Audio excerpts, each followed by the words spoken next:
I'm Patricia Estes at North Palm Church here in Charleston, South Carolina, and this is the Grown Up Church podcast. We're excited that you're with us today, and our topic is building a history with God. You know, this is a journey that we're on. A lot of times we come into the kingdom, we're excited, we've been saved, God has healed us, He's delivered us, and that is wonderful. But that's just the beginning of the journey.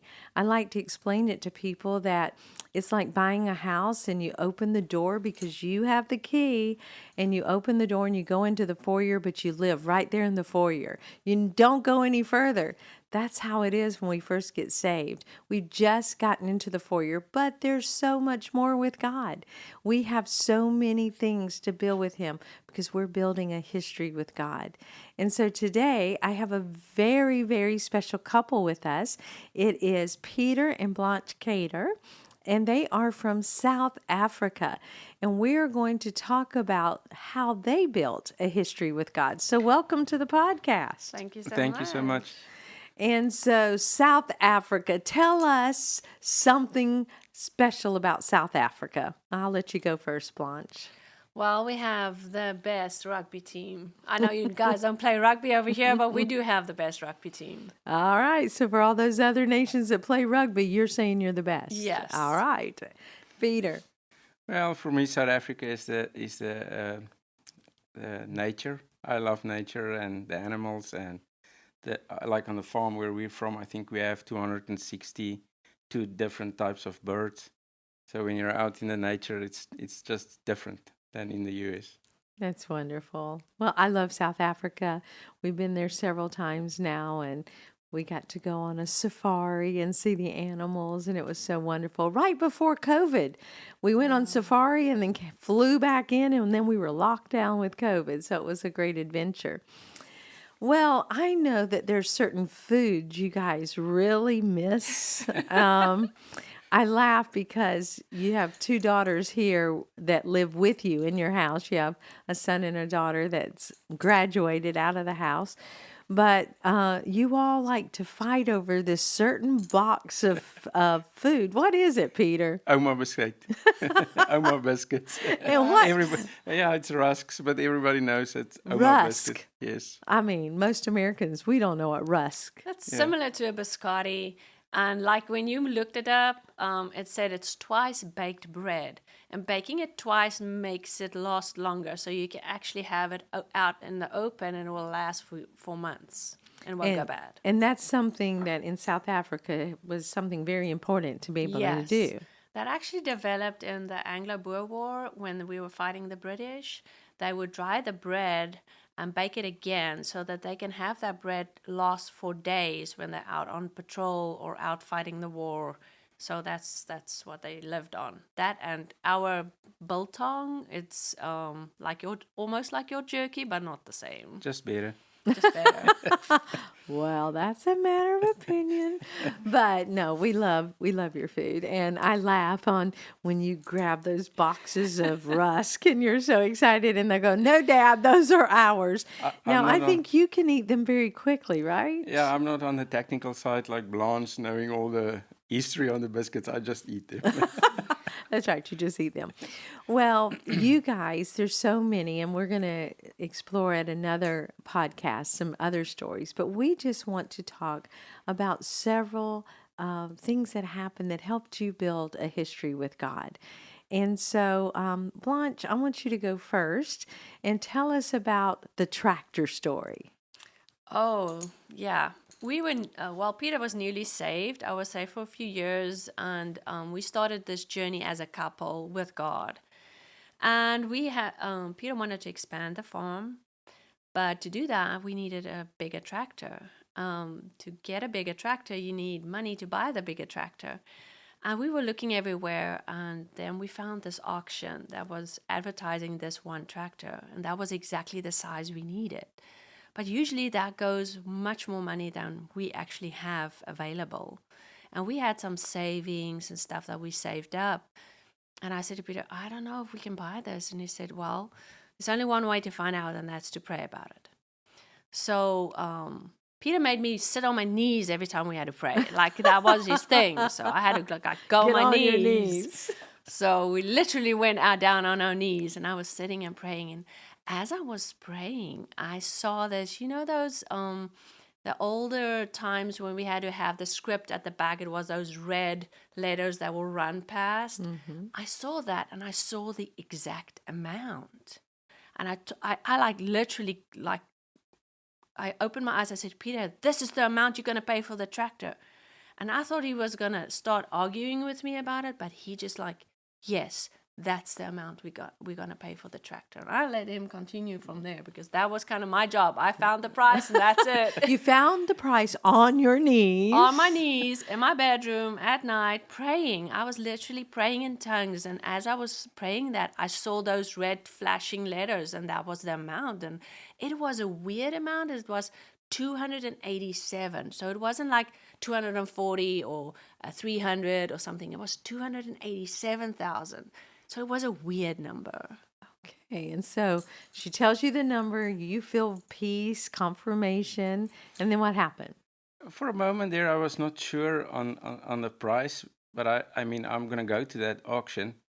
And getting back to the tractor, we needed to expand, and we had really old tractors, and we could only do about half of the acres on the farm because the equipment will not allow us. So I was really in need for a new tractor.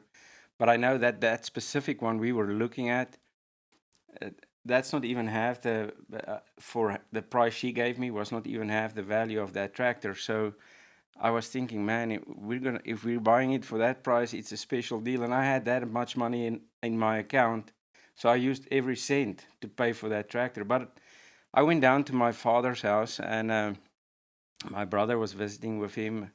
And I said, listen, we're going to an auction next week. We're going to buy a tractor on the auction. And I said, we're going to pay $287,000 for the tractor.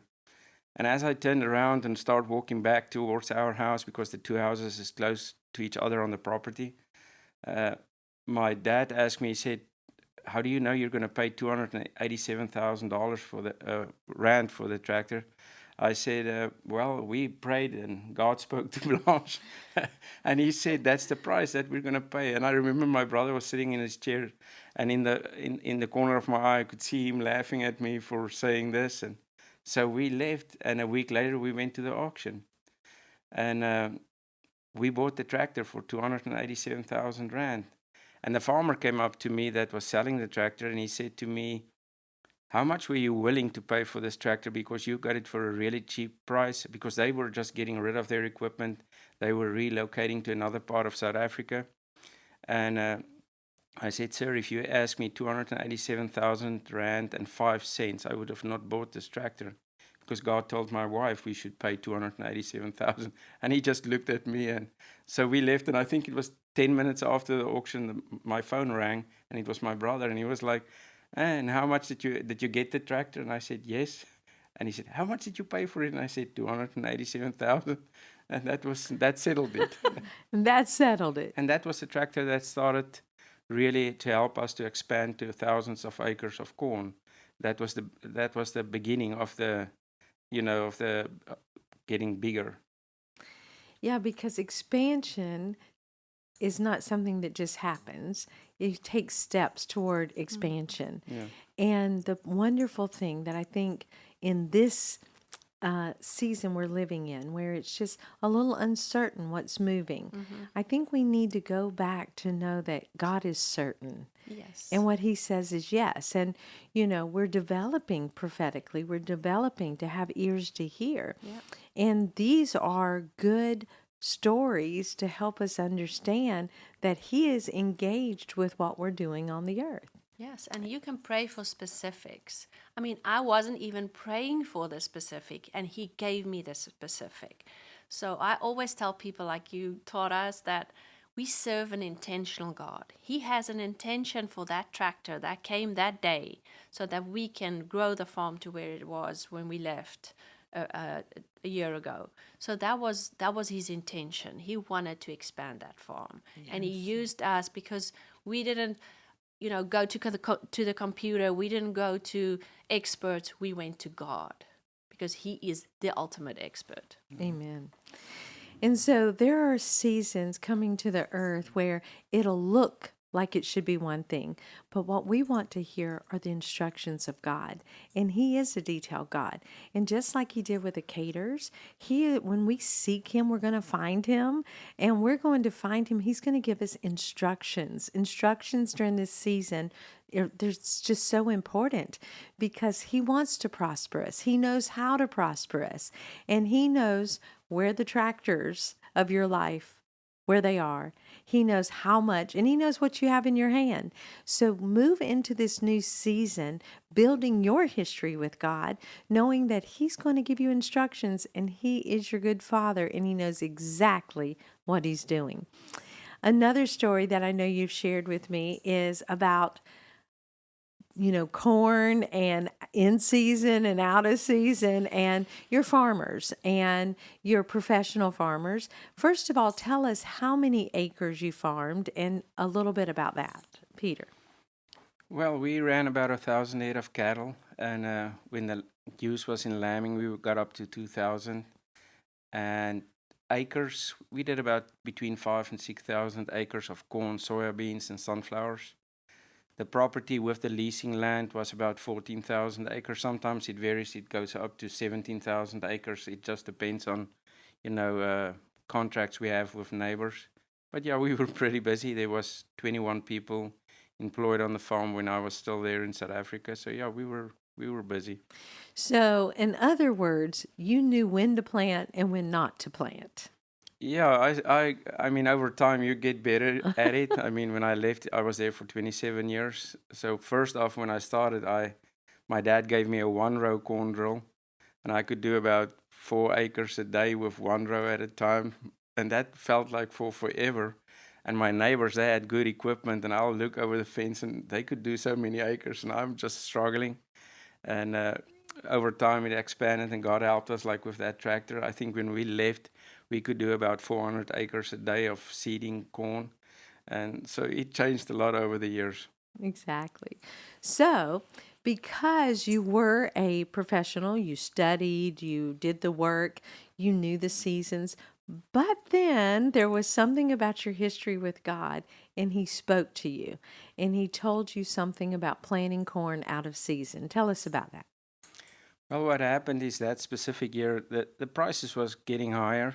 I think there was, in the Ukraine, there was some problems with exporting corn, and that lifted the prices. So I never do that. I normally wait till I have the corn in the ground before I sign a contract.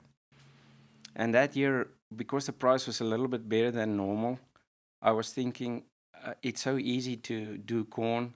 I think I got ahead of myself in that season. I'm going to sign a contract. So I signed a contract for for 500 or 600 tons of corn, and then the season started to change. It's not raining, and I have that contract, and I started to get worried about it because the corn prices just started jumping and jumping and jumping. And I found a co-op that I signed the contract with, and I asked him, I said, listen, guys, I've signed this contract. Will it be possible for me to get out of this contract? And the guy said, yeah, Peter, it's so easy. I'll just send you the papers. And I was like, man, I'm glad this guy, he made me feel so good. I'm going to get out of this contract. And when he sent the papers through, I realized that I almost have to pay R1 million into that contract because the prices has changed so a lot. And I really got worried. I said, God, I don't have this money. And I mean, and we don't have a new crop in. So how am I going to pay for the people, pay this contract that I've signed? And I remember it was on the 10th of December. I went into my room the morning early, and I was just praying and reading the word. And it was like 5 o'clock in the afternoon. God said to me, I was reading in Hebrews 6, verse 7 in the Afrikaans Bible. He talks about rain and dry ground. And God said to me, Peter, you need to read that verse in a different language, in a different Bible. And first I was like, God, no, I'm Afrikaans. I'm not reading English. And as I was sitting there, I took the laptop and I started scrolling through, I think it was eSword, different Bibles. And I got to the Message Bible, and I felt God said, open that same verse in the Message Bible. So I opened Hebrews 6, verse 7 in the Message Bible, and it says, parched ground will receive rain, and it will produce an abundance of carrots and corn, for its gardener God's well done. But when he said corn, he immediately got my attention, because in the Afrikaans language, we call corn mielies. And that word mielies is not none in one of our translations. There's that word's not there. So corn was the thing that I was really praying about. How am I going to get out of this contract with corn? So this word suddenly it appears in the Message Bible, and I think it's only twice in the whole Bible, corn, the word corn in the Message Bible. So that drew my attention, and I got excited, like God saying, Peter, the parched ground, dry ground is going to get rain, and you're gonna get your corn in. So I went to her and I said, God spoke to me, we're gonna plant the corn. And I was like, we're at the end of the season, but I can still go till the 20th of December. That's really pushing it, but we can go up to there. And with the equipment, we can do a lot. And the rain didn't come. I mean, I was so excited it's coming, and it never came. And so we went into the next year, into January, and the kids went back to school. And I mean, that's totally off season. That's not the time to plant corn. And we were sitting, taking the kids to school, and we were sitting with friends in a restaurant at the 11th of January, and it started to rain. And I said to them, I have to go back home. And they said to me, Peter, why you want to go back home tonight? Because the one guy's got a guest house. I said, well, I have to get back onto the farm because I need to plant corn. And they started laughing at me at the table and said, Peter, you're going to lose your farm. This is not corn season now. That corn is going to take way too long. But we went back and we put in the corn. Farmers will drive up to me on the next to the road and ask me, what are you doing? I said, well, I'm planting corn. And they're like, you're crazy. We're going to buy your farm on an auction next year. So they kept on making fun of me. And so, yeah, that was the time that we did out of corn, season out of corn.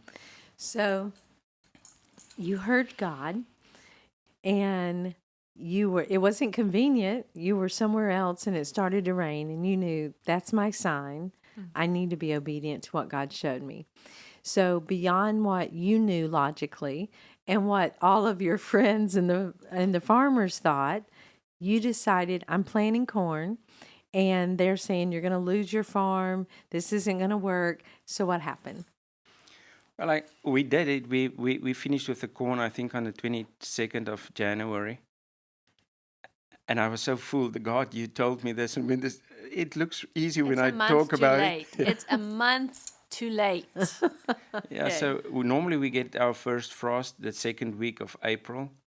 Just to put it in perspective, this corn that I planted will be ripe and ready to cut the 16th of June. So if you look at it from 20th of April, 15 April, we get the first frost. 15 May, 15 June. That's because it's later in the season. You don't have the heat units, so it takes longer to grow. And so that was the challenge. But when we had it in, for a moment there, I was sitting there, I was thinking, God, did I really hear you? So now I'm smiling about it. But back then, I just went out and I did it. But when it was done, when the seeds was in the land, I was like, did I really hear from God? Because if I miss this, we're going to lose everything. So that was a challenge for a moment there, but that scripture was like a marker for me. When I started to doubt about that you hear from God, what's the chances of God changing or showing me that scripture in a different language and talking about corn? So I normally went back, because later on guys will phone me and tell me there's a cold front coming in, we're going to lose the corn. And so the AccuWeather was showing there's going to be frost. And it did frost, but up to 18 miles away from our farm. And there was a little bit of frost on the land, but we had no damage on the corn. So it came through. So, this is what happens sometime when we walk in faith. It's kind of like getting out of the boat and walking on water, and then all of a sudden thinking, I'm walking on water. And then we start to sink because our faith is a little bit shaken. But this is a season where we're going to have to hear the Lord and be obedient. And that means it's going to feel uncomfortable. And it's okay for it to feel uncomfortable. It's okay to have to fight thoughts and fight other people's words, but we have to stay the course and we have to believe God and we have to keep confessing and go back to that word, just like Peter did. That word became a marker. So when doubt would come in, speak that word. When it would feel a little uncertain and people would call up and say, there's a frost warning, it's coming, speak the word, because that's how we are going to be successful in this time. So you took in the crop of corn. It was an abundance. It was when the contracts was around 2,400 rand a ton.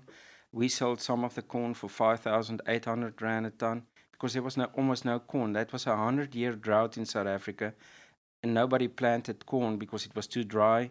And when the rain finally came, it was too late.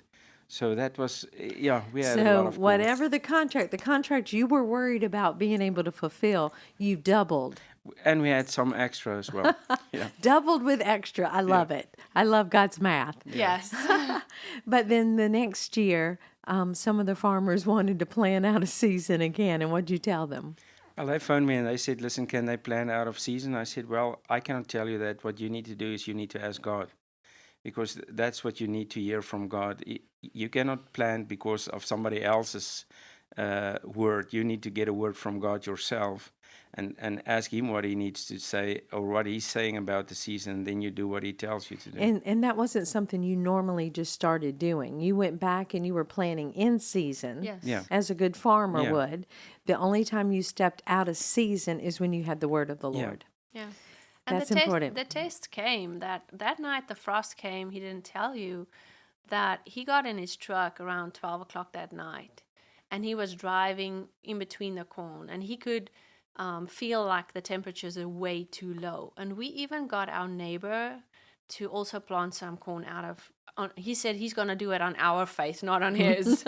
And Peter went that night from 12 o'clock till about the 7 in the morning. He was driving through the cornfields and he was declaring that word. He was reminding God. Like, I think it was like Jeremiah. He was crying, weeping, and just declaring I that did word that over too. and over and over.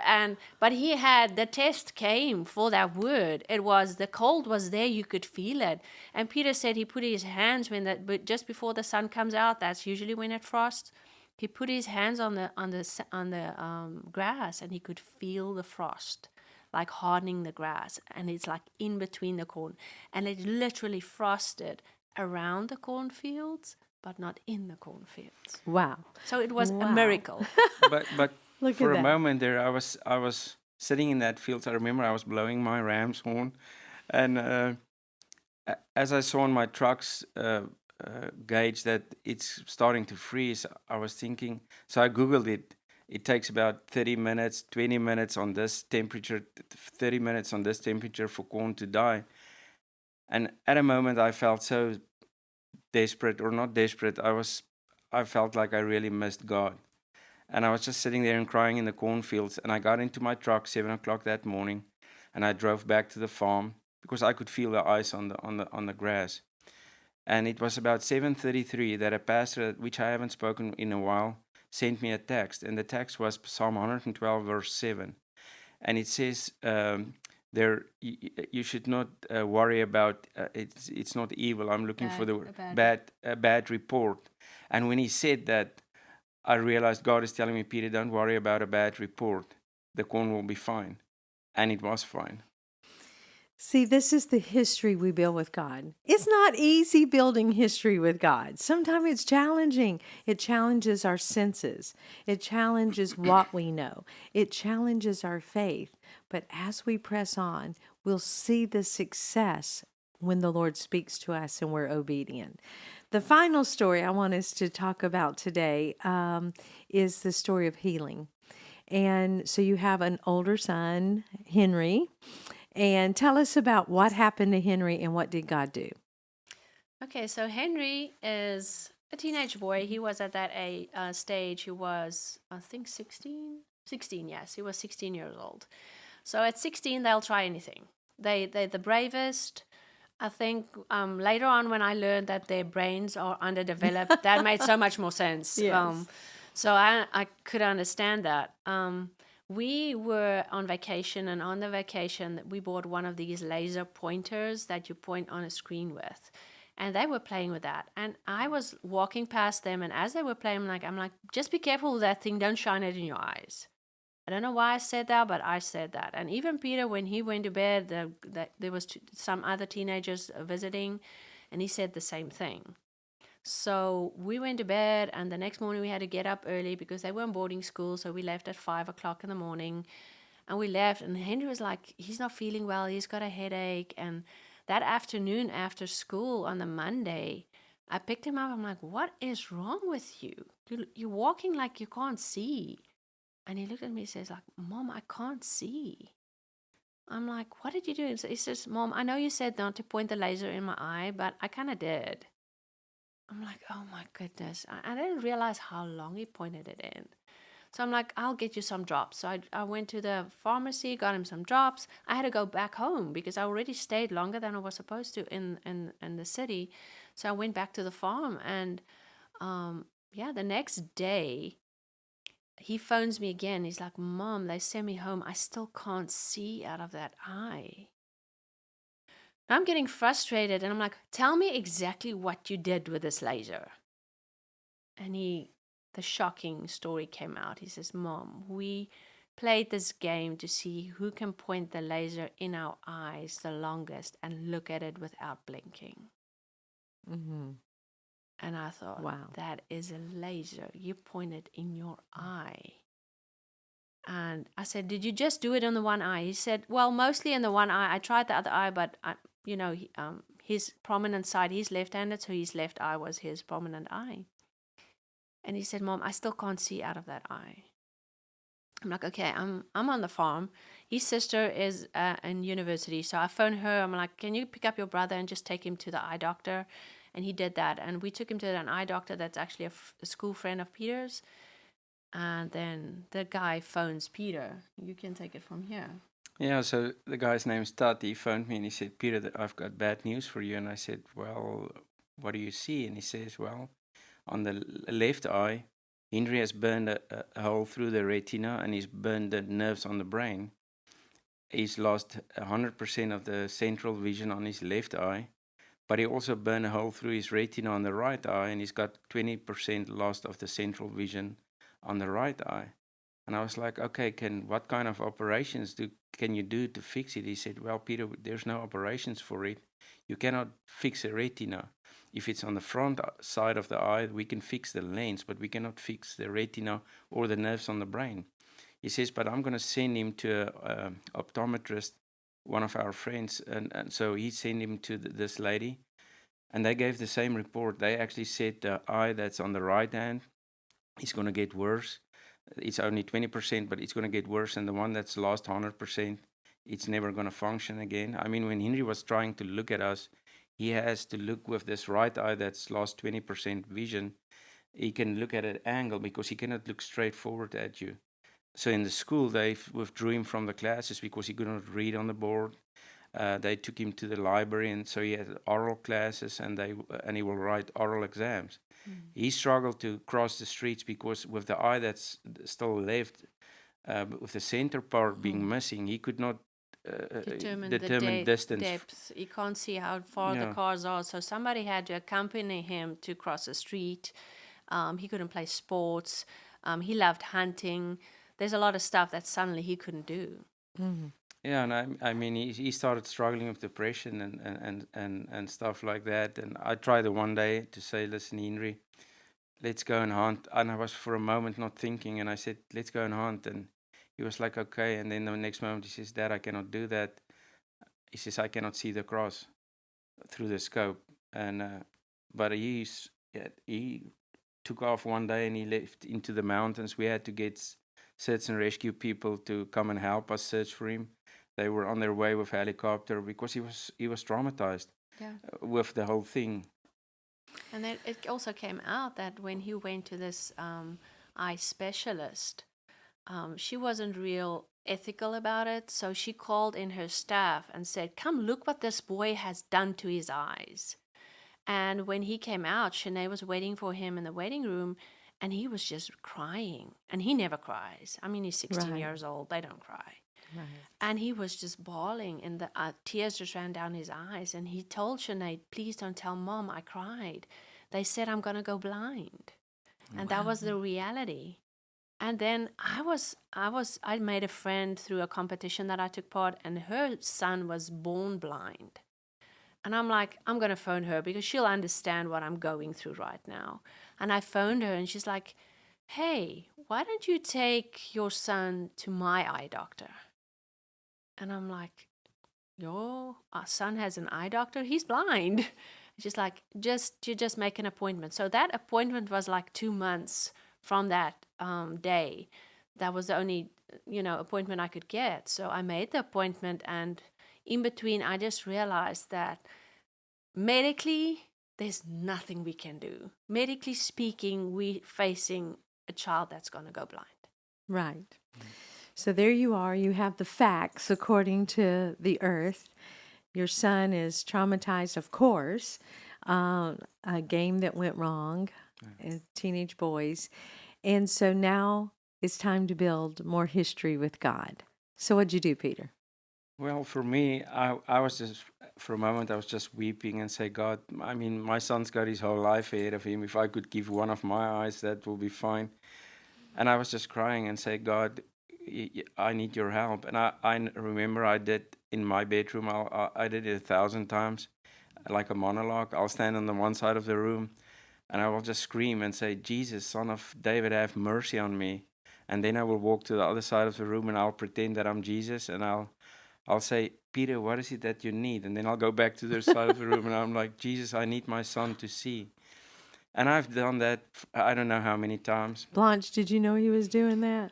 I heard him scream. I usually, when he goes up to pray, we have different schedules. So he goes to bed early and gets up early. I go to bed late and I get up. Well, I'm supposed to get up a little later, but most of the mornings I get Right. up early, so I can go with a little less sleep than he does. So you heard the screaming. So you're doing this monologue with the Lord. And they invited me to preach close to Johannesburg at a church for Easter Sunday. And as I was preparing this sermon for Easter Sunday, and I mean it was going on for quite a while that I was asking God to heal his eyes, I was reading in 2 Kings 19, I was reading about Hezekiah that received a letter from the Assyrian king that he's going to destroy Hezekiah and his army, and they will not survive it. And then this king said, he reminded Hezekiah of all the other kings that he has destroyed. And Hezekiah took that letter that he received from the Assyrian king, and he took it to the temple, and he spread it out before the Lord in the temple, the word of God says. And so Isaiah the prophet came into the temple and prophesied and said to Hezekiah that that king will never enter Jerusalem, and he will not shoot one arrow off. And in the Bible it says that night the angel of the Lord destroyed the Assyrian army. And as I was reading it, I felt like God was telling me, Peter, that, and the letter was just lying next to me on my, what do you call it, on the table or desk that I was working on. And I felt like God says, Peter, when you preach in that church during worship, take that letter to the worship and just put it before me on the altar. And I did that. And God healed Henry's eyes. Over 2 months, 2 months later, when he got to that doctor, they could see a small scar on his eye, but he could see and he could go hunting. There's still a small scar on the one eye, but I mean, he's working in South It's a Dakota. miracle. God did a miracle. Yeah, that when I took him to the doctor, by that time, from that day that Peter put that letter on the altar, Henry's eyes started improving. Yeah. He could, suddenly he would start reading, and he'll turn his head a little, but he would oh, I can see a little better. And every week there was improvement. And I thought, okay, medically, I know nothing about eyes. So when I took him to the doctor after 2 months, as we walked in, I didn't know this at the time, but that doctor served the Lord as well. So as he touched Henry, he goes, "Oh, this boy has been prayed for." Wow. And I'm like, oh my goodness. So the presence was like hovering over Henry because we prayed so much over him and we kept on declaring vision over him. Doesn't matter what the medical papers say. And he looked at those pictures because he got the pictures that was taken that day, and he got the pictures that were taken 2 months earlier. And he put the two pictures next to each other. And he told me, ma'am, what you see here is medically not possible. Wow. And I said, I don't understand. He says, there is no way that this tissue on the retina can regenerate. It doesn't have that property. I have been a specialist. I'm a professor in this field. It does not have that ability. And he said, nerves on the brain do not grow back. And the nerves are here. Here they are gone. Here they are back. And he asked me, can I have your permission to use these photos to show my students that we serve a living God? Wow. I said, go ahead. Go ahead. Yes. Look at that. Yeah. Thank you so much for being willing to build this great history with God. And I know you're still building history with God, and I know it's not easy, but this is such an encouragement for others to also build the history with God. Thank you. Amen. And I just want to encourage you, build your history. And listen, there will be reports that you'll receive, and they are true reports according to the earth. It's not the people are trying to just give you a bad report. It's all that they know. It's how it is. But we have to move into whose report will you believe? And we have to begin to believe the report of the Lord. And sometimes it's going to take you to be radical and have monologues, or, being, on one side of your room and then run to the other side of the room and be the other person.